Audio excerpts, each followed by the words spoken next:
श्रीशैलेशदया पात्रं धीभक्त्यादिगुणार्णवं यतीन्द्रप्रणवं वन्दे रम्यजामातरं मुनिं लक्ष्मीनाथसमारम्भां नाथयामुनमध्यमाम् अस्मदाचार्यपर्यन्तां वन्दे गुरुपरम्पराम् यो नित्यमच्युतपलाम्बुजयुग्मरुक्मव्यामोहतस्तदितराणि तृणाय मेने अस्मद्गुरोर्भगवतोऽस्य दयैकसिन्धो रामानुजस्य चरणौ शरणं प्रपद्ये।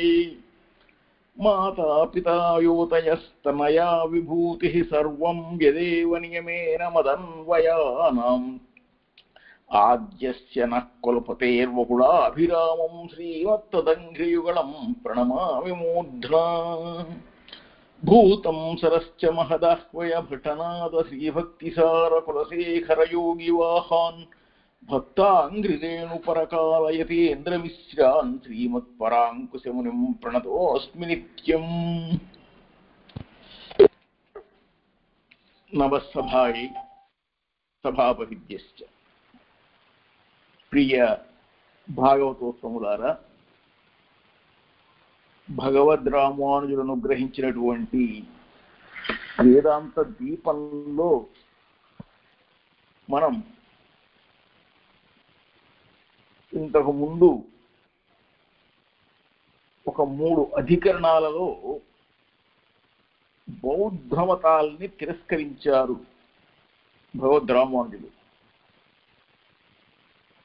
ఆ తరువాత ఏకస్మిన్న సంభవాధికరణం అనేటువంటి ఈ యొక్క 51వ అధికరణంలో జైన మతాన్ని తిరస్కరిస్తారు.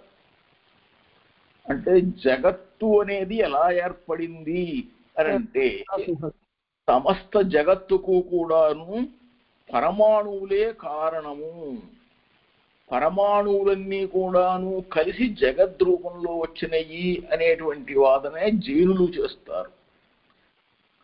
ఆ జైనుల యొక్క అభిమతాన్ని ఈ అధికరణంలో ఏకస్మిన్న సంభవాధికరణం అనే దీంట్లో నిరసిస్తున్నారు. ఎట్లాగంటే నైకస్మిన్న సంభవాత్ నా ఏకస్మిన్ అసంభవాత్ అని. ఏమిటి అర్థం? నా అంటే కాదు. ఏం కాదు? జైన మతము సరైనది కాదు, వాళ్ళు చెబుతున్న అభిప్రాయం కరెక్ట్ అయింది కాదు. ఏమిటో వాళ్ళు చెప్పేది అని అంటే పరమాణువులే కారణంగా ఈ సమస్త జగత్తు నిర్మితమైనది అనేది మాట సరికాదు.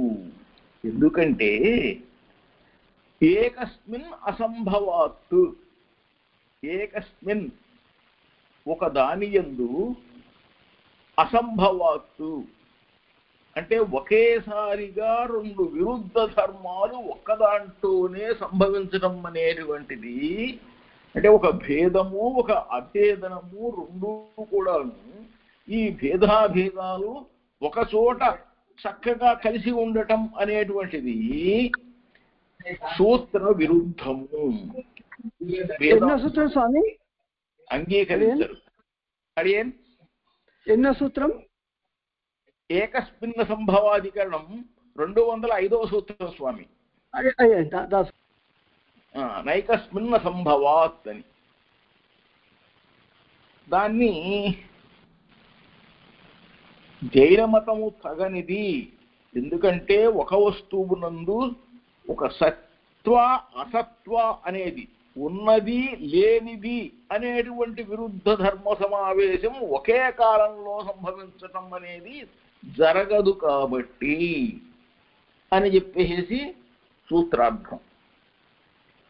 దీనికి వేదాంత దీపంలో ఏం చెబుతున్నారంటే జైన మతం యుక్తిమత్, జైన మతం కరెక్టేనా?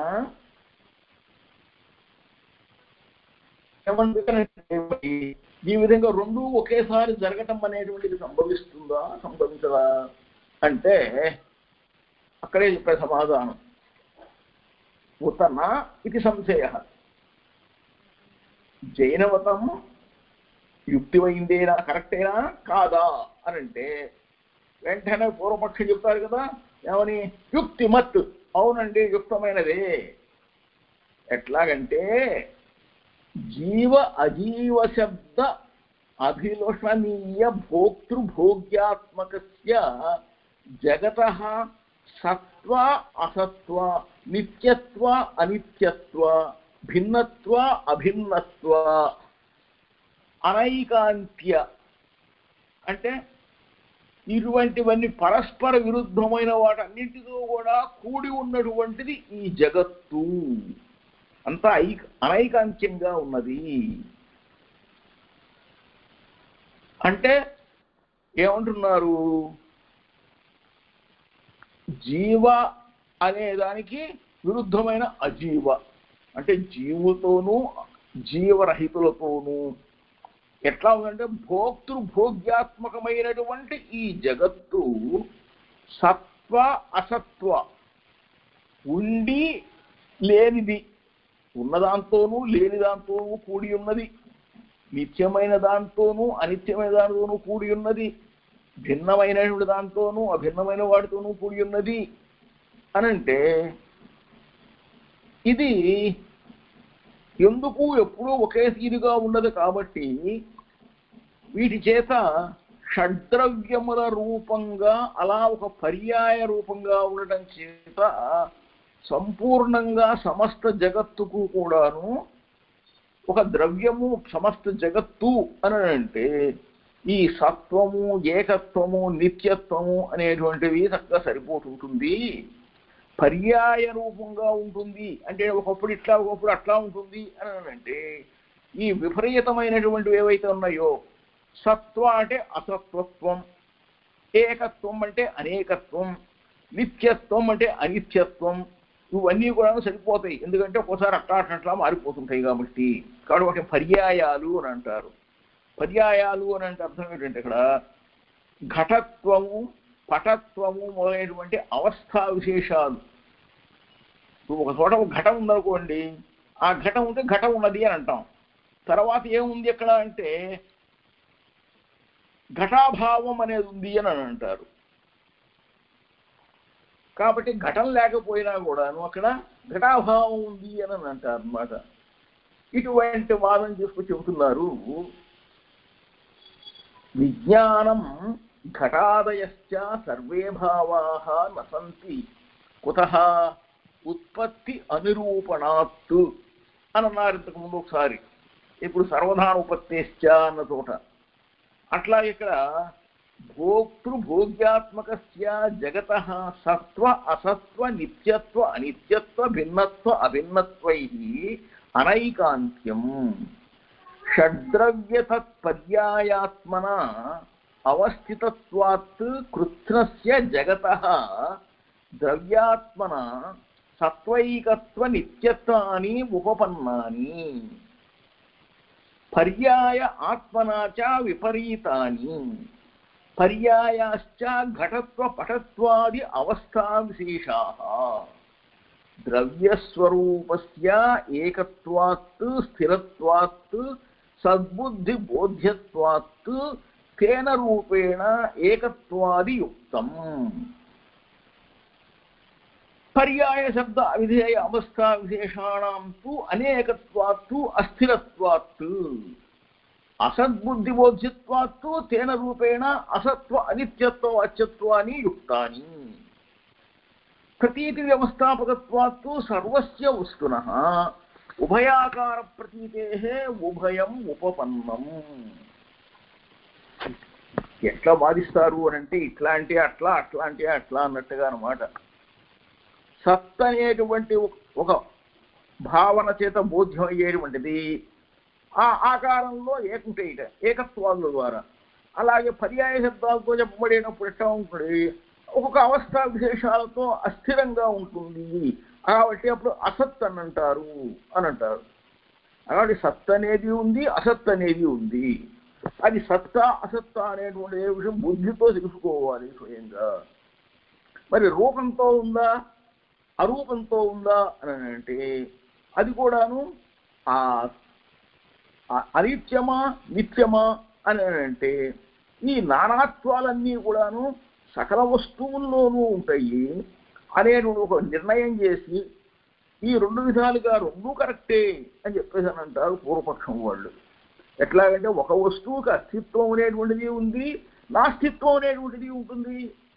కానీ ఒక రూపంగా ఉండకపోవడం అనేటువంటిది సహజమే, ఒక సందర్భంలో రూపంలో ఉండటం అనేటువంటిది సహజమే. ఒక వస్తువులో ఒక విరుద్ధమైన అస్తిత్వము నాస్తిత్వము అనేటువంటి రెండిటికి కూడాను ఉనికి సంభవించకపో అనే ఒకసారిగా కుదరకపోయినా కానీ ఈ ద్రవ్యానికి దాని విశేషమైనటువంటి పర్యాయంగా అది ఉంటుంది. ఎందుకంటే ఘటం లేకపోయినా ఘటాభావం అనేది ఉన్నది కదా అన్నట్టుగా అన్నమాట. ఈ విధంగా ఇదమిత్తం అంటే ఇది ఇలా ఉన్నది అని ఒక ప్రతీతి ఉందనుకోండి, ఇది ఇట్లున్నది అని అర్థం ఏమిటి అంటే ఇంతకు ముందు ఇది వేరే పదార్థంతో వేరే రూపంలో ఉండేది, ఇప్పుడు ఇది ఇట్లా ఉంది అనుకోనే విధంగా అస్తిత్వ నాస్తిత్వాదులు ఉన్నదని లేదని అన్నట్టుగా సత్వాది అసత్వాది. కాబట్టి ఈ పరస్పర విరుద్ధమైనటువంటి సత్వ అసత్వ ధర్మముల యొక్క సమావేశం ఒక్కసారి సంభవిస్తుందా అంటే అలా సంభవించదు. ఒక్కసారి ఎలా సంభవిస్తుంది? దేవదత్తుడు ఉన్నాడు అని అంటే అది కరెక్టే కావచ్చు, దేవదత్తుడు లేడు అంటే అది కరెక్టే కావచ్చు. కానీ దేవదత్తుడు ఇప్పుడు ఉన్నాడు లేడు అని రెండు ఒకేసారి చెప్తాం వైకాలంలో అంటే మాత్రం అది సంభవించదు. కనుక ఈ ఎప్పుడైతే పుట్టిందో అప్పుడే నశించిపోయింది అని చెప్పే విధంగా ఉంటుంది చూసారా. ఉత్పత్తి వినాశాఖ్య పరిణామ విశేష ఆస్పదత్వంచ ద్రవ్యస్య అనిత్యత్వం తత్ విపరీతంచ నిత్యత్వం తస్మిన్ కథం సమవైతి. పుట్టింది మరుక్షణం మాసిపోయింది అంటే అప్పుడు ఉన్నట్ట లేనట్ట? విరోధి ధర్మాశ్రయత్వంచ భిన్నత్వం తత్ విపరీతంచ అభిన్నత్వం కథం వా తస్మిన్ సమవైతి. యథా అశ్వత్వ మహిషత్వయోః యుగపత్ ఏకస్మిన్ అసంభవః. ఒక దాంట్లో గుర్రం యొక్క తనము ఉన్నది, మళ్ళీ ఇంకోసారి అదే సందర్భంలో దున్నపోతు యొక్క లక్షణం కూడా దాంట్లో ఉన్నది అని అంటే అశ్వత్వము మహిషత్వము రెండు ఒకేసారిగా ఉండటం అది ఏకస్య పృథివీ ద్రవ్యస్య ఘటత్వం శరావత్వంచ ప్రదేశభేదేన నతు ఏకేన ప్రదేశేన ఉభయ ఆశ్రయత్వం. మట్టితోనే చేయబడుతున్నాయి కొండ అని శరావము అని చెప్పి, కానీ మరి రెండు కూడాను మట్టితో చేసినవే కదా అని అంటే మట్టితో చేయబడింది ఒక ప్రదేశంలో ఉంటుంది, కొండ మట్టితో చేయబడిన కొండ ఒక ప్రదేశంలో ఉంటుంది, మట్టితో చేయబడినటువంటి శరావం అనే మూత వేరే చోట ఉంటుంది. కాబట్టి అక్కడ ప్రదేశ భేదం వస్తుంది కదా. కాబట్టి ఆ రెండు ఒకే చోట ఉన్నాయి అనేటువంటిది కుదరదు. అట్లాగే ఏకస్య దేవదత్తస్య ఉత్పత్తి వినాశయోగ్యత్వం కాలభేదేన. ఒక కాలంలో ఉన్నాడు ఒక కాలంలో లేడు అంటే కుదురుతుంది, కానీ ఒకే కాలంలో లేడు ఉన్నాడు రెండు ఎట్లా కుదురుతుంది? నహి ఏతావతా వస్తునః ద్వి ఆత్మకత్వం. ఒక్కసారిగా ఒకే చోట రెండు విధాలుగా ఉండటం అనేటువంటిది జరగదు. అపితు పరిణామశక్తి యోగమాత్రం అతః న యుక్తిమత్ జైనమతం. అంటే ఈ విధంగా అది ఎంత మాత్రం కూడాను ఈ జైన మతం అనేటువంటిది సంభవం కాదు అని చెప్పని దాన్ని కొట్టేశారు. సూత్రార్థస్తు నైకస్మిన్ అసంభవాత్. జైన మతము సరైంది కాదు, యుక్తం కాదు. ఎందుకనంటే ఒక వస్తువులందు ఒక విధంగా విరుద్ధమైనటువంటి ధర్మాలు రెండు ఒకే సమయంలో సంభవించడం అనేది జరగదు. కాబట్టి అతః సూత్ర విరుద్ధం వేదాంతవాదిభిః అపి భేదాభేద సమాశ్రయణం. కాబట్టి భేదాభేదవాదము అని చెప్పని అంటారనమాట. జీవాత్మకు పరమాత్మకు కూడా భేదం ఉన్నదే అభేదం ఉన్నదా అని అంటే జీవాత్మ కించిత్తుడు అనురూపుడు, పరమాత్మ విభువు, ఆయన సర్వజ్ఞుడు. కాబట్టి జీవాత్మకు పరమాత్మకు భేదం అనేది అంగీకరిస్తాం మనం. కాదు జీవాత్మకు పరమాత్మకు భేదమే లేదు, అభేదమే అంగీకరిస్తామంటారు అద్వైతులు. అట్లా కాదు, జీవాత్మకు పరమాత్మకు భేదము ఉన్నది, అభేదం ఉంది అని అంటారు ఈ భేదాభేదవాదులు. అందువల్ల చెప్పి భేదాభేద సమాసం చేస్తారు అని అంటే అందువలన అది అసంగతం, ఎంత మాత్రము కూడాను సంభవించదగినటువంటిది కాదు. అది యుక్తివంతమైంది కాదు అని చెప్పి కొట్టేశారు. ఏవం చ ఆత్మా కాత్స్యం, ఏవం చ ఆత్మా కాత్స్యం అంటే ఏవం అంటే ఈ విధంగా ఆత్మ, ఈ ఆత్మ అనేటువంటిది శరీర పరిణామం కలిగినటువంటిది అని చెప్పినప్పుడు శరీరం నుంచి అంటే ఒక పెద్ద గొప్ప శరీరం నుంచి అల్ప శరీరంలోకి ప్రవేశించేటప్పుడు ఆ అకార్ష్యం అంటే ఒక అపరిపూర్ణత్వం అనేటువంటిది ఎలా సంభవిస్తుంది? ఒక గజ రూపంలో ఉన్నప్పుడు గజ శరీరంలో నుండి ఒక చిన్న పిపీలికా శరీరంలోకి ప్రవేశించేటప్పుడు ఎలా కుదురుతుంది అని చెప్పేసి, కాబట్టి ఆ శరీరం అల్ప పరిణామం కలిగింది కదా అని చెప్పి ఒక ప్రశ్న వేస్తారు. అంటే ఆత్మ అనేది అనురూపం అనేది చెప్పని ఉద్దేశించాలంటే వీళ్ళు దాన్ని అసలు ఒప్పుకోరే, కాబట్టి అది కుదరదు కాబట్టి అని అంటారు. నచ పర్యాయాత్ అవిరోధ వికారాదిభ్య,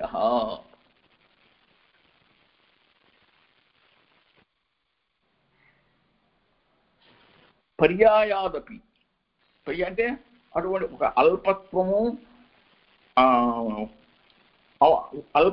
అనే ఒక అవస్థా యోగం వలన, ఒక పద్ధతి వలన అవిరోధ అంటే అసంపూర్ణత్వ విరోధము లేదు అని చెప్పటం అనేటువంటిది ఏదైతే ఉందో అది నచ సంభవించదు, కుదరదు.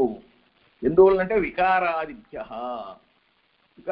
అంటే మృत्यు యొక్క వికారమైనటువంటి ఒకటి ఘటము అని చెప్పానంటే, ఇంకొకటి వేరేది అని చెప్పానంటే ఈ వికారిత్వం అనేటువంటిది దానివల్ల కలిగేటువంటి దోషం వలన అలా కలుగుతుంది అని చెప్పనని అంటారు.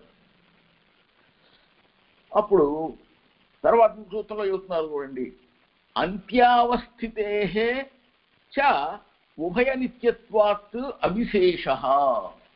అంత్యావస్థితే అంటే జీవాత్మకు చివరి స్థితిలో ఉన్నప్పుడు ఏ విధమైనటువంటి పరిణామం ఉంటుందో, అవస్థితే అంటే తర్వాత తదనంతరం జరిగేటువంటి అనేక రూపాలు కనుక ఎలా అయితే ఉంటాయో, ఒక ఆత్మకు ముందు ఒక రూపం ఎట్లా ఉందో తర్వాత ఎట్లా రూపాలు వస్తాయో ఆ విధంగా స్వాభావికంగా పరిణామ రూపం కలిగినటువంటి ఆత్మ అని అంటే ఉభయ నిత్యత్వాచ్చ అంటే అది ఆత్మ అనేటువంటిది రెండు విధాలుగాను నిత్యత్వాచ్చ, నిత్యమైనటువంటిది, పరిణామము కలిగి ఉంటుంది, నిత్యత్వము ఉంటుంది అని అంటే అప్పుడు శరీర పరిణామత్వం అనేటువంటిది సిద్ధించదు.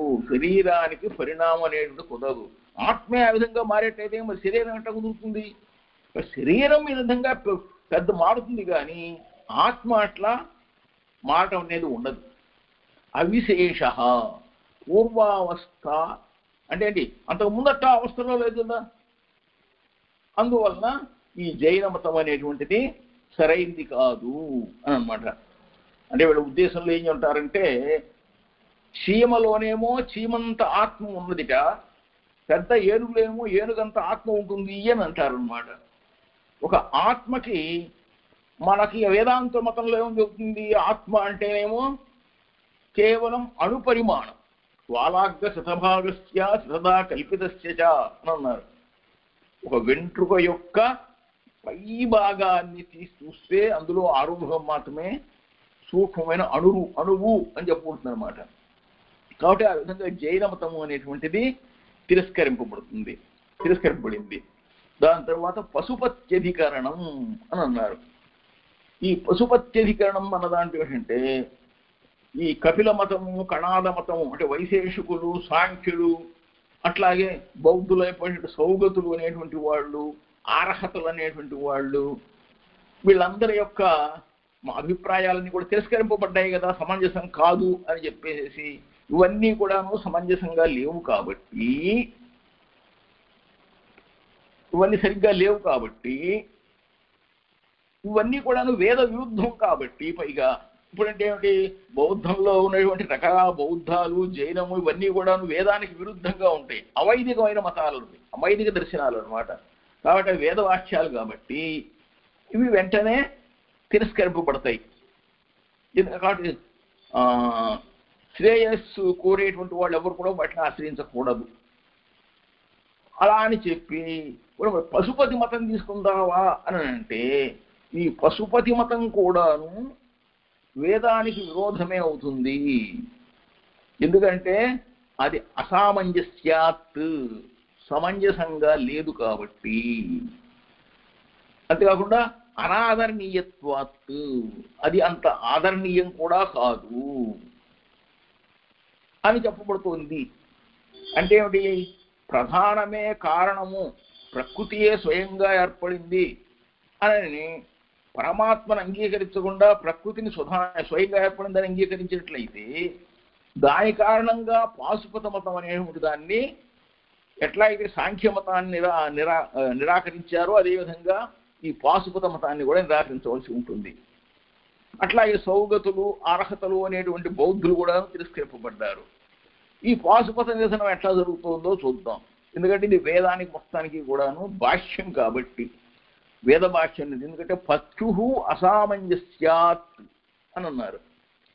పత్యుహు అని అంటే పశుపతే మతం నిశ్రేయసాద్దిని ఆదరణీయం ఉతనా ఇది సంశయ.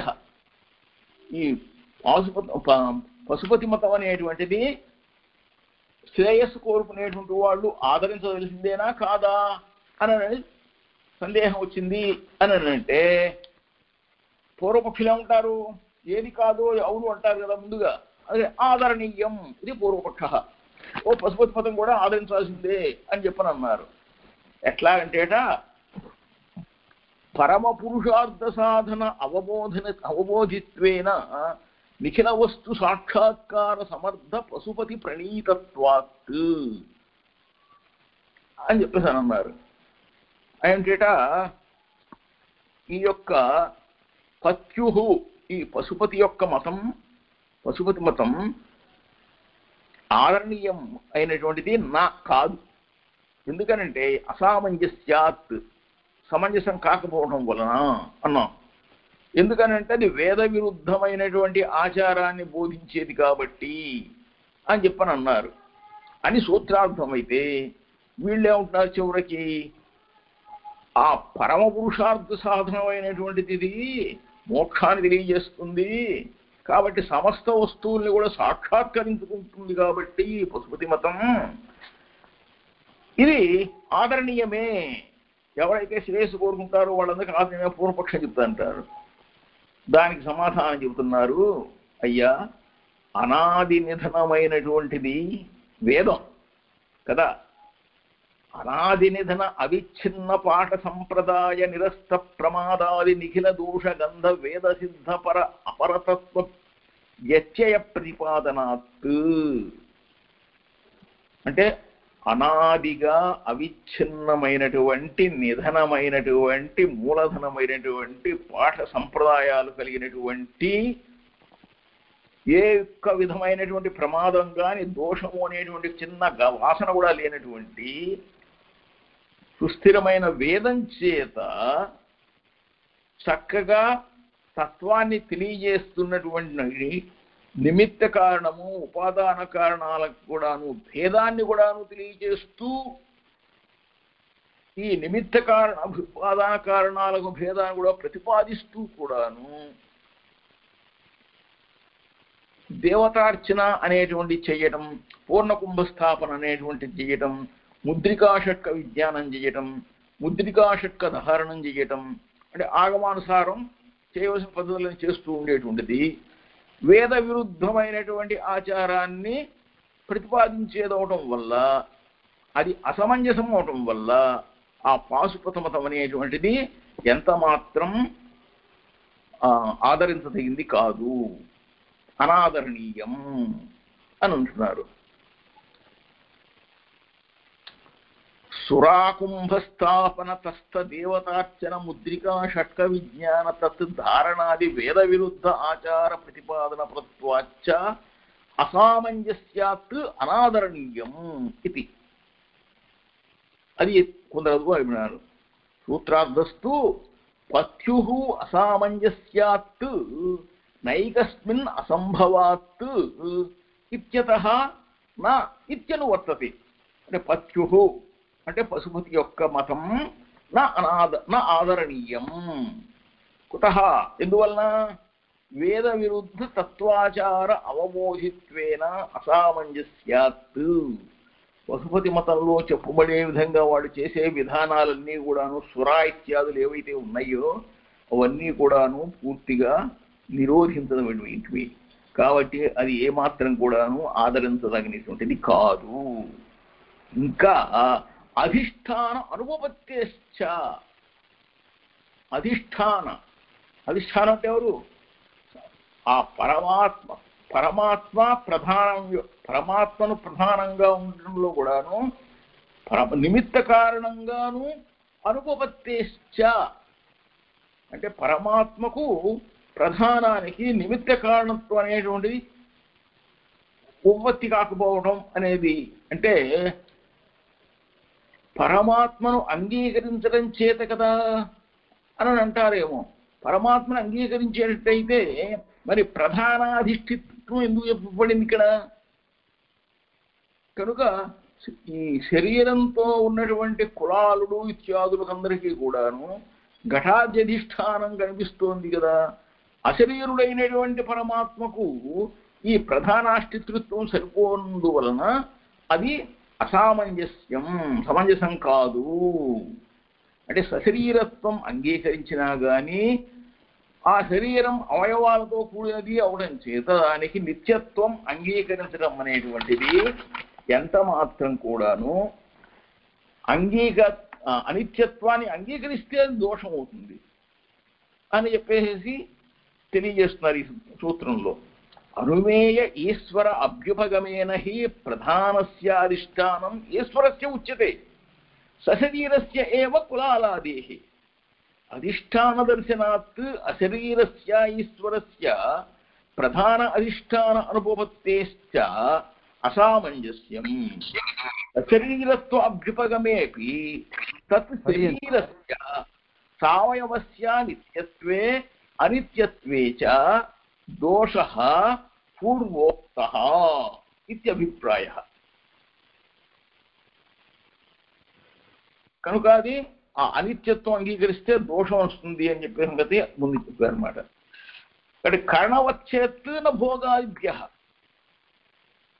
కర్ణవచ్చేత్ అంటే ఏమిటంటే ఈ జీవాత్మకు తన కర్ణ కళేబరాదులన్నింటికీ కూడా అధిష్టానంలాగా సరిపోతోంది అని అంటే నా అయ్యో అలా కాదండి.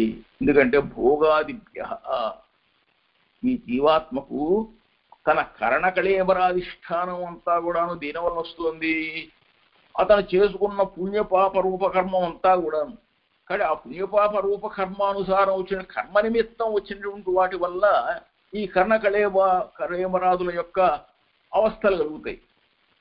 అందువల్ల మరి పరమాత్మకు కూడాను ఈశ్వరుడికి కూడాను అదే విధంగా కర్మ ఉంటుందా, కర్మఫలం ఉంటుందా ఇతను కూడాను?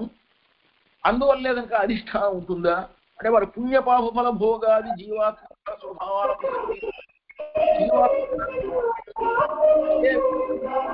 అంటే అది సమంజసం కాదు. అది సమంజసం కాదు అని చెప్తున్నాను అనమాట. ఎందుకనంటే అంతవత్వం అసర్వజ్ఞతావా అంటే అంతవత్వం అంటే వా అని ఉన్నారు. వా అని అంటే వాసిద్ధ అర్థంలో చెప్తున్నారు అనమాట. అంటే తథా పుణ్య అపుణ్యవత్వేతు అంతవత్వం. ఆ విధంగా అంతవత్వం అంటే పుణ్యము అపుణ్యము అనేటువంటిది కలగటంలో అంటే సృష్టి సంహారము మొదలైనవి కలిగి ఉండటంలో అసర్వజ్ఞతాచ అంటే సర్వజ్ఞుడు కాకుండా పోవటం అనేటువంటిది కూడాను పరమాత్మ సంభవిస్తుంది అని అంటే అందుకని పాశుపత మతం అనేటువంటిది సమంజసం కాదు. అంటే పరమాత్మకు ఈ విధంగా అసర్వజ్ఞత్వం రావడం ఏమిటి? పరమాత్మకు అసర్వజ్ఞతత్వం అనేటువంటిది ఎంత మాత్రం కూడా అంగీకరిస్తుంది. కానీ సృష్టి సంహార ఆస్పదత్వం అసర్వజ్ఞతాచ ప్రసజ్యతే ఇది అసమంజసమేవ ఇదం. పశుపతి మతం అనేటువంటిది ఎంత మాత్రం కూడాను సరైంది కాదు అని చెప్పి ఈ విధంగా పాశుపత మతాన్ని నిరాకరించారు ఈ పశుపత్యధికరణంలో. తరువాత చాలా చక్కనిది ముఖ్యమైనది ఉత్పత్తి సంభవాద్యధికరణం. పాంచరాత్ర మతం ప్రమాణము అని నిరూపించడం అన్నమాట. దీని గురించి చక్కగా చెప్పుకోవాలంటే నిజంగా శ్రీభాష్యం ప్రకారమే వివరించాలి.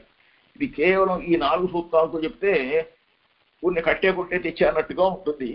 అయినా మనకి మరి ఆసక్తి ఉన్నప్పుడు దాన్ని ఆ శ్రీభాష్యం స్వప్రకాశికానుసారం ఈ ఉత్పత్తి సంపాదికరణ గురించి వివరంగా చెప్పుకుందాము.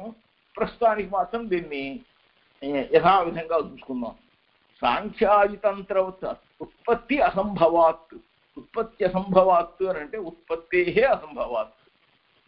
ఎందుకంటే నజాయతే మ్రీతేవా నజాయతే మ్రీతేవా విపశ్చిత్ అన్నాడు. అంటే ఏంటంటే జీవాత్మ అనేటువంటి వాడు పుట్టడు సావడు. పుట్టుక అనేది విపుట అనేది లేనటువంటి వాడు జీవుడు అని శృతి చెబుతోంది. కాబట్టి ఈ జీవాత్మకు ఉత్పత్తి అనేటువంటిది సంభవించకపోవడం వలన జీవోత్పత్తిని చెప్పేటువంటిది పాంచరాత్రాగము. జీవుడు పుడుతున్నాడు అని చెప్తున్నది అని చెప్పి అందువల్ల అది పాంచరాత్రాగము ప్రమాణమా అని చెప్పని అంటే సూత్రార్థం పడింది. అంటే పాంచరాత్ర తంత్రంలో ఏంటి విషయం అని అంటే సాంఖ్యాది తంత్రవత్తు పాంచరాత్ర తంత్రం అపి అప్రమాణం. ఎట్లా అయితే సాంఖ్యం అనేటువంటి దాన్ని మీరు తంత్రం కాబట్టి అని చెప్పి దాన్ని తిరస్కరించారో అలాగే పాంచరాత్రం కూడా మీకు ప్రమాణం కాదు అప్రమాణం ఏమవుతుంది అని అంటే ప్రమాణమా ప్రమాణమా అని చెప్పి అని అంటే అప్రమాణం అని పూర్వపక్షం చేస్తారు. ఎట్లాగంటే వాసుదేవాత్ సంకర్షణో నామ జీవో జాయతే. వాసుదేవుడి నుండి సంకర్షణుడు అనే జీవుడు పుట్టుసున్నాడు అని శృతి చెబుతోంది. కాదు వాసుదేవుని వలన సంకర్షణుడు అనే జీవుడు ఉదయిస్తున్నాడు అనేటువంటిది అది విరుద్ధమైనటువంటిది. కాబట్టి ఈ విధంగా జీవుడు ఉత్పత్తి అవుతున్నాడు అని జీవోత్పత్తిని ప్రతిపాదిస్తోంది. కాబట్టి చతుర్వేదేషు పురుషార్థం అలభమాన. 4 వేదాల్లో కూడాను పండితులయ్యున్నప్పటికీ కూడాను పురుషార్థం ఏది పొందలేక ఏమయ్యట పురుషార్థాన్ని పొందలేకపోయి వేదాన్ని ఈ వేదగణ చేత అనాదరంగా ఇచ్చేస్తున్నారు అని చెప్పి చతుర్షు వేదేషు పురుషార్థం అలభమాన ఇది వేద అనాదర వచనాచ్చ.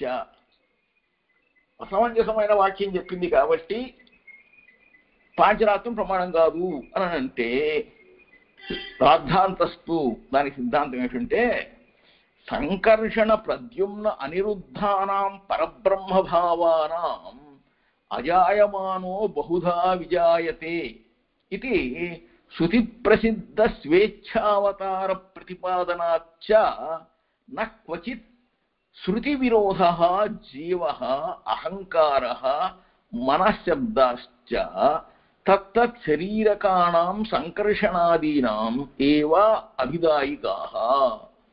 తత్తేజాయిక్షత ఇది తేజః ప్రభృతి శబ్దవత్ చతుర్షు వేదేషు పురుషార్థం అలభమానః ఇది చ అనుదిత హోమ నిందావత్ యథా ఋగ్వేదం భగవో అధ్యేమి ఇత్యారభ్య ఇతిహాస పురాణం పంచమం ఇత్యాదినా సర్వేషు విద్యాస్థానేషు చ ఆత్మనః వేదనాభావవచనం వక్ష్యమాణ ప్రశంసార్థం తంత్రేస్మిన్ వేదాంత ఉదిత బ్రహ్మోపాసన విధానాత్ వేద అవిరుద్ధ తత్ అర్చనాది విధానాచ్చ అవగమ్యత ఇది ప్రమాణమేవా. అట్లా కాదయ్యా, పాంచరాత్రం చాలా అద్భుతమైన ప్రమాణము, సాక్షాత్తు పరమాత్మ చేత చెప్పబడినటువంటిది. అందులో ఏం చెబుతున్నారు అని అంటే, వాళ్ళు చెప్పిన పూర్వపక్షం సమాధానం, పరమాత్మ యొక్క స్వరూపమైనటువంటి వ్యూహస్వరూపం, వాసుదేవ వ్యూహము, సంకర్షణ వ్యూహం, అనిరుద్ధ వ్యూహం అన్న వాటిల్లో అజాయమానో బహుధా విజాయతే, అంటే ఏ విధమైనటువంటి కర్మకృతమైన జన్మ లేని వాడైనప్పటికీ కూడాను పరమాత్మ అనేక విధమైన అవతారాలను ధరిస్తాడు అంటే అవతరిస్తాడు అంతే. అది జన్మించడం అనేటువంటిది కాదు. అంటే నీ జీవుల్లాగా జాయతే అని చెప్పిన కదా, అక్కడ పరమాత్మ విషయంలో వాడారు అని అంటే దాన్ని అక్కడ ప్రసిద్ధమైనటువంటి విషయం అర్థంగానే చెప్పారు. అంటే అవతారాలని ప్రతిపాదించడంతో ఆ అవతారం నుంచి ఈ అవతారం వచ్చింది అని అర్థం తీసుకోవాలి, కానీ అక్కడి నుంచి ఇట్లా పుట్టాడు అనేటువంటి భావన అనేటువంటి ఎంత మాత్రం సరైన సమంజసం కాదు. అది అలా అనుకుంటే నువ్వు వ్యావహారిక అర్థం చెప్పు, నువ్వు శృతి విరోధం చెప్తుంటున్నావు. ఏమట్లాంటి శృతి విరోధం ఏమీ లేదు. ఎందుకంటే జీవ అహంకార మనశ్శబ్దాలన్నీ కూడాను జీవాహంకార మనశ్శరీరకాలైనటువంటి సంకర్షణాదులనే ప్రతిపాదిస్తున్నాయి.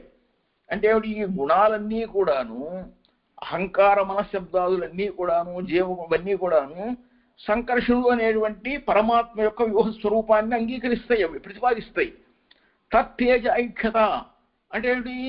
ఆ తేజస్సు ఆ విధంగా తలచను, సంకల్పించను అని ఒక తేజ శబ్దాన్ని కూడా చేస్తే అలా దాన్ని తేజ శబ్దాన్ని గ్రహించాలి. కానీ చతుర్షు వేదేషు పురుషార్థం అలభమాన అంటే 4 వేదాలలో కూడా పురుషార్థాలను పొందలేవాడై అన్నటువంటిది ఏమిటంటే ఒక హోమం చెయ్యటం అన్న విషయంలో నిందలాగా చెబుతున్నారు. కాబట్టి అనుదిత హోమ నింద అంటే ఉదిత హోమ ప్రకాశం కొరకు అనుదితమైనటువంటి హోమ నింద కోసం అట్లా చెప్పిన అన్నారు అక్కడ అర్థం. ఎందుకని ఎట్లాగంటే ఋగ్వేదం భగవోధ్యేమి అంటే భగవ ఓ పూజ్యమైనటువంటి స్వామి, ఋగ్వేదాన్ని అధ్యయనం చేస్తున్నాను అని మొదలుపెట్టి 4 వేదాల్లో కూడాను అంటే యజుర్వేద సామవేద కూడాను ఇతిహాసం పురాణం పంచమ వేదమైనటువంటి ఇతిహాసాన్ని పురాణాన్ని మొదలైన వాటన్నింటి చేత కూడాను ఏం చేశారు? ఈ సకల విద్యాస్థానమైనటువంటి పరమాత్మ జ్ఞానాన్నే తెలియజేస్తున్నది. కాబట్టి ఆ సందర్భంలో పరమాత్మ జ్ఞానం అవగాహన కోసం వీటన్నింటినీ కూడాను స్వీకరించడం జరిగింది.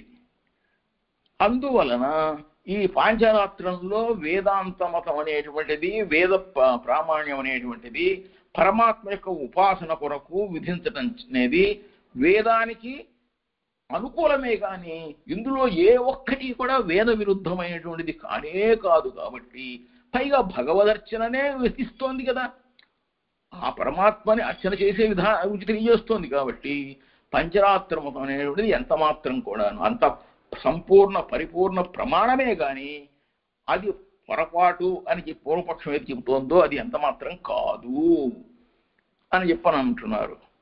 అని చెప్పేసి ఆ విధంగా సిద్ధాంతం తెలియజేసి ఏంటి పంచరాత్రం ప్రమాణమే,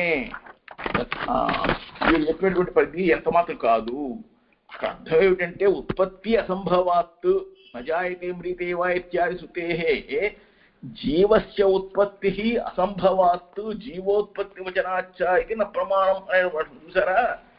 అది మీరు తెలియగడు అంటున్నారు. దాన్ని నచ కర్తుకరణం అంటే సంకర్షణాత్ ప్రద్యుమ్న సంజ్ఞం మనః ఉత్పద్యతే అంటే సంకర్షణుడు అనేటువంటి ప్రద్యుమ్నుడు అనే పేరు కలిగినటువంటి ఆ యొక్క వ్యూహాలు మనస్సు అనేటువంటిది ఉత్పత్తి అవుతుంది అని అంటే మనసః కరణస్య కర్తు జీవాత్ అంటే మనస్సుకు కారణభూతులైనటువంటి వాడు జీవుడు కాబట్టి అని ఉత్పత్తిశ్చ శృతి విరుద్ధత్వాత్ న సంభవతి అని చెప్పి మళ్ళీ పూర్వపక్షం చేస్తే ఏతస్మాత్ జాయతే ప్రాణో మనః సర్వేంద్రియాణి చ ఇది మనసః బ్రహ్మణః ఉత్పత్తి స్మీయతే.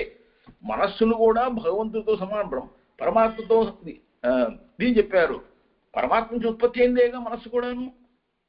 విజ్ఞానాది భావే వా అప్రషేద అంటే ఆ వా అనే శబ్దం వల్ల ఇక్కడ పక్షము అనేటువంటిది ఏమవుతుంది చూడండి. వా అనే శబ్దం చేత ఆ పూర్వపక్షం పూర్తిగా తొలగింపజేయబడింది అన్నమాట. అంటే అది వేరు అది కాదు అని చెప్పేస్తుంది. విజ్ఞానాది భావే అధీయతే అంటే సర్వకార్యాలు కూడాను సర్వ వాగ్మనస్సీయ మనసు ఇత్యాదులు వాసుదేవ ప్రద్యుమ్న సంకర్షాణుద్యాలు ఇవన్నీ కూడాను ఎలా ఉపయోగింపబడుతున్నాయి అని అంటే పరమాత్మ సంకల్పంతోనే జరుగుతున్నాయి ఇవన్నీ కూడా. కాబట్టి సకల జగత్తులకు కారణభూతులైనటువంటి పరమాత్మ ఇక్కడ ఈ ఒక క్రియాప్రత్యయంలాగా ఆది శబ్దానికి నిత్య పుంలింగంలో అట చెప్పబడతాడు. అందువల్ల ఔపాధిక ప్రత్యయం చేత దీన్ని సాధువుగా తీసుకోవాలి. అంటే శిష్యుని గురించి ఉద్దేశించేటప్పుడు సంజ్ఞానుసారిణి సాధు రూపాణి అన్నారు కాబట్టి ఆ విధంగా దీన్ని స్వీకరించాలి. ఎట్లాగంటే విజ్ఞాన అంటే జ్ఞానస్వరూపమైనటువంటి ఆదిచ కారణరూపమైనటువంటి పరబ్రహ్మ యొక్క భావే అంటే ఈ సంరక్షణ ఇత్యాదులన్నిటి స్వరూపమైనటువంటిది అజాయమానో బహుధా వ్యాయతే అంటే కర్మ వల్ల పుట్టుకలేని వాడైనటువంటి పరమాత్మ అనేక అవతార రూపాల్లో స్వేచ్ఛగా అవతరిస్తున్నాడు అని అంటే అది శృతి సిద్ధమైనదే గాని స్వేచ్ఛావతారమే గాని అందులో అప్రతిషేధ అందులో దాన్ని తప్పుపట్టాల్సింది ఏదీ లేదు. అక్కడ నిషేధం ఏదీ లేదు. అప్రతిషేధ కానీ సంకర్షణ వాసుదేవాదులన్నిటికీ అందరికీ కూడాను జీవాది సమానాధికరణంగా చెప్పడం వల్ల జీవాదులకు వాళ్ళు అధిష్టానం అవటం వల్ల సర్వం సమంజసం చక్కగా సరిపోతుంది. పైకి ఇంకా సిద్ధాంతం చేస్తున్నారు విప్రతిషేధాచ్చ అని. అంటే అస్మిన్ అపి తంత్రే జీవోత్పత్తి విప్రతిషేధాచ్చ అవిరుద్ధం ఇదం తంత్రం వ్యాప్తి రూపేణ సంబంధ తస్యాశ్చ పురుషశ్చ తస్య సహ అనాదిః అనంతశ్చ పరమార్థేన నిశ్చితః ఇది పురుషస్య ఉత్పత్తిః ప్రతిషిధ్యతే. అంటే జీవోత్పత్తి అనేటువంటి దానిని నిషేధించడం ఈ పంచరాత్ర తంత్రంలో జీవోత్పత్తి నిషేధించడం వలన అని చెప్పడు ఓం మనం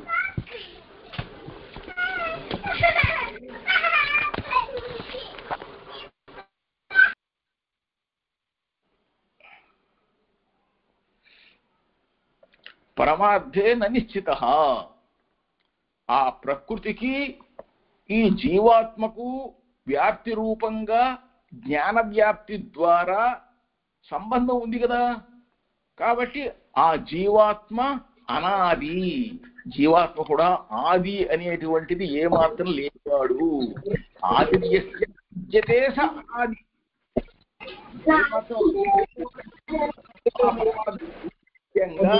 నిశ్చయపడుతోంది కాబట్టి జీవాత్మ యొక్క ఉత్పత్తి అనేటువంటిది నిషేధింపబడుతోంది. జీవుడు ఏం పుట్టలేదు ఇక్కడ, అలా అవతరతి అని చెప్పేసి చెప్పటంతో ఇది శ్రీ భగవద్ రామానుజ విరచితే వేదాంత దీపే ద్వితీయస్యాధ్యాయస్య ద్వితీయ పాదః. ఈ విధంగా భగవద్ రామానుజు వారు వేదాంత దీపంలో ఆంధ్రానువాదంలో ద్వితీయాధ్యాయంలో ద్వితీయ పాదం సమాప్తం అయింది. ఈ విధంగా మనకు ద్వితీయాధ్యాయంలో తృతీయ పాదంలో వియదధికారం అని చెప్పిన తర్వాత ఆరంభం వియత్ అశ్రుతే.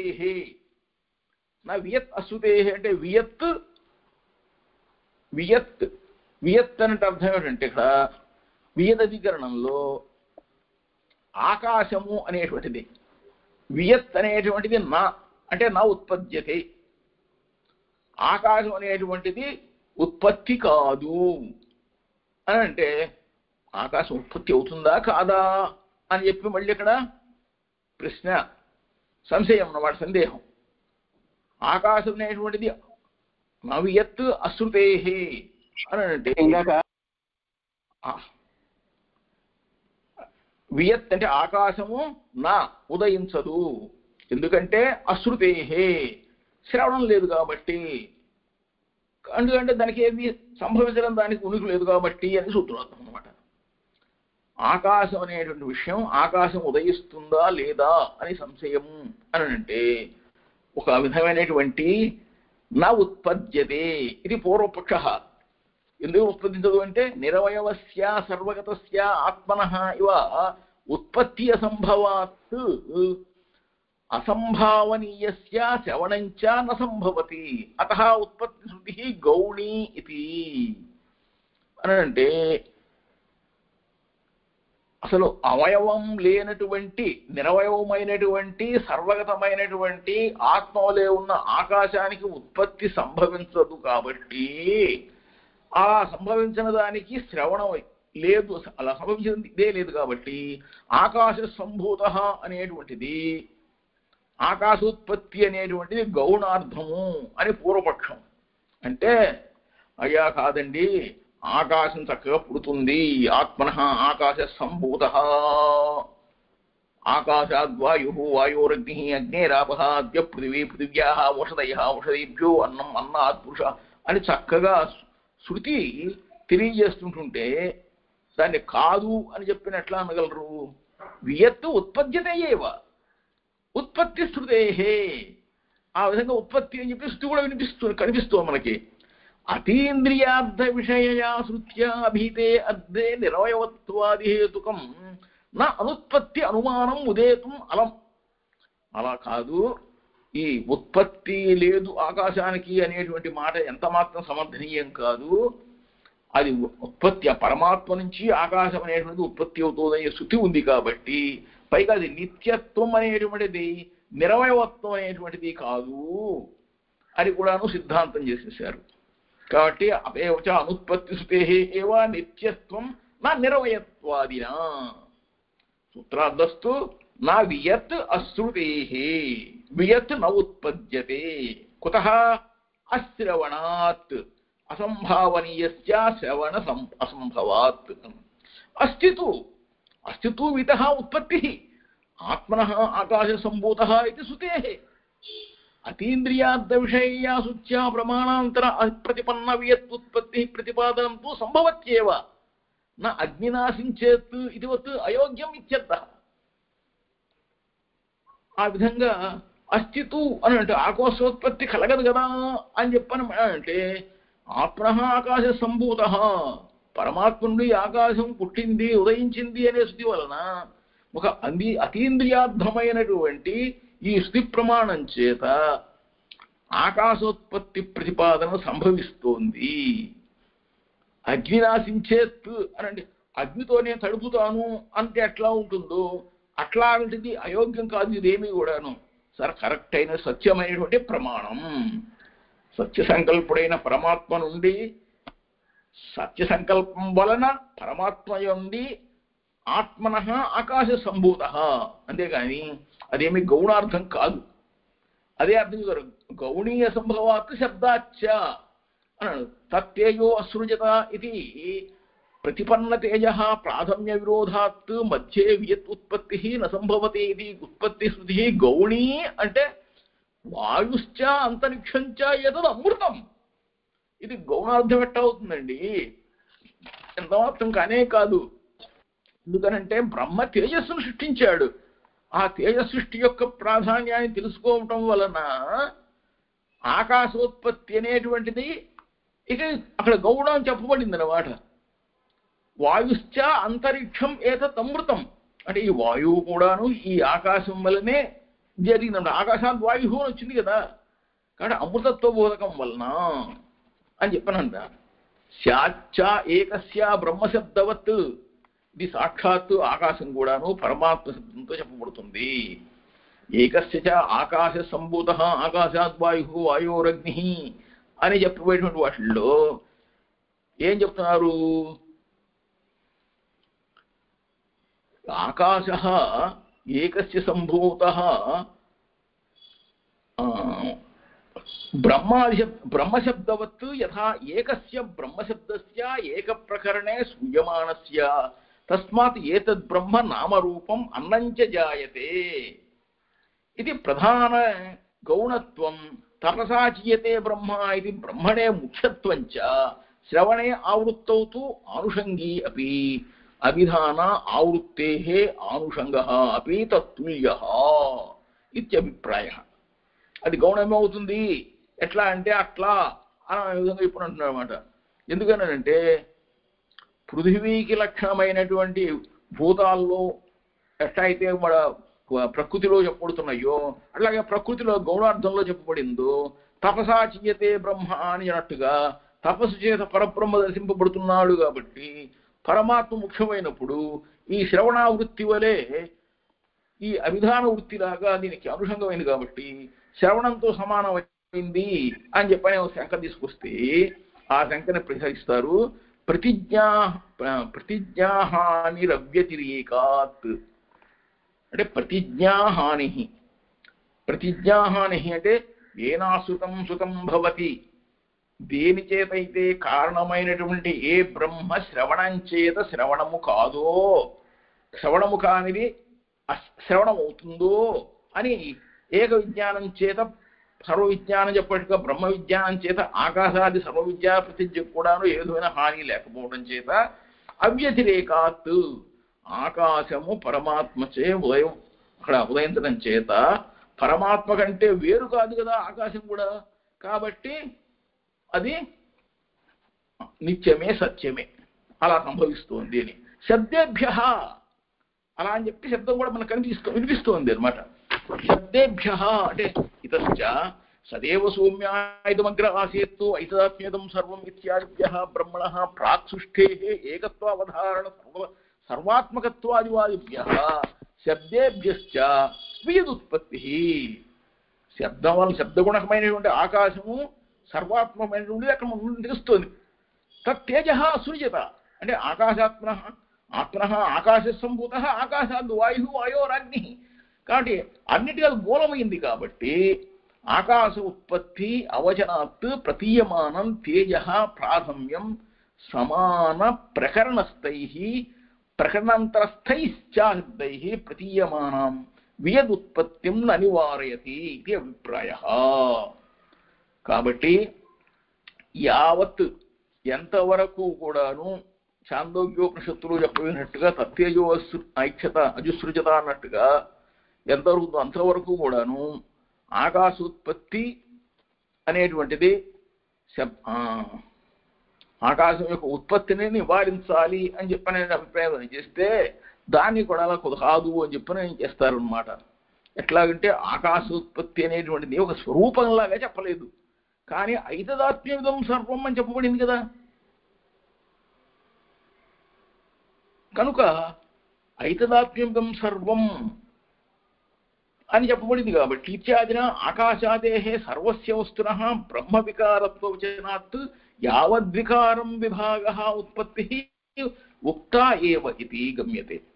లోకవత్ అంటే యథా లోకే సర్వే ఏతే దేవదత్తపుత్రాః ఇత్యుక్తే అభిధాయ తేషాం కేషాంచిత్ దేవదత్తాత్తు ఉత్పత్తివచనం సర్వేషాం తదు ఉత్పత్తి ప్రతిపాదనార్థం ఇది గమ్యతే. ఆకాశస్య అమృతత్వవచనం సురాదివత్ చిరకాలస్థాయిత్వ విషయం ఇత్యభిప్రాయః. ఈ విధంగా దేవదత్తుని యొక్క అతని పుట్టుక యొక్క అతని ప్రతిపాదన కోసం అది చెప్పబడింది. అట్లాగే ఆకాశం యొక్క ఉత్పత్తి అని కూడా అలాగే అని అవుతుంది. ఆకాశానికి అమృతత్వం అనేటువంటిది దేవతలు మొదలైన వాళ్ళందరూ కూడాను చెప్తున్నారు అనేటువంటిది అది సరైన విషయమే కదా అని చెప్పి అభిప్రాయం చేస్తారు. ఏకైనా మాతరిస్వ్యా వ్యాఖ్యాతాః. ఈ విధంగా మాతరిస్వ్యా అంటే వాయువు కూడాను ఈ న్యాయం ఏదైనా ఈ న్యాయం చేతనే వ్యాఖ్యాతః వ్యాఖ్యానింపబడ్డాడు. ఈ విధంగా